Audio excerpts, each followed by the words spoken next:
What's up guys, this is Masi. Welcome to my channel. In this video I want to show you how to integrate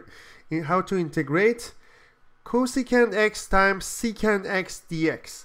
So you know cosecant is the inverse of sine and secant is the inverse of cosine. So it's going to be 1 over sine times 1 over cosine dx, and then it's going to be 1 over sine x cosine x dx. As you know, 1 is sine squared x plus cosine squared x, sine x times cosine x dx.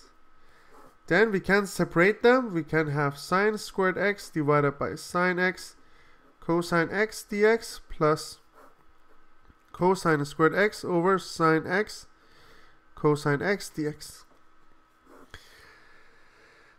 Then we can cancel this one and this one. Is going to be sine x divided by cosine x dx, and here the squared is going to cancel with the cosine. Is going to be cosine x divided by sine x dx.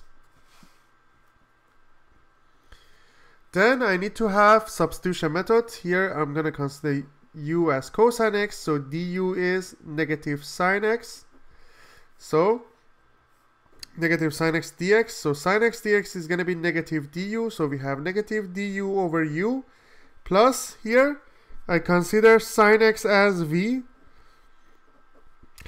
so dv will be cosine x, so we have dv over v. So here the integration is going to be negative ln u plus ln v plus c.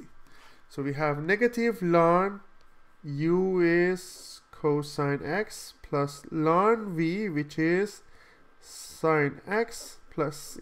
So it's going to be ln sine x divided by cosine x plus c, or you can also write it like ln of tan x plus c. So any of them are acceptable. I hope you enjoyed this video. Please leave me a comment if you have any question, and I get back to you as soon as possible. And please don't forget to subscribe this channel. Thank you.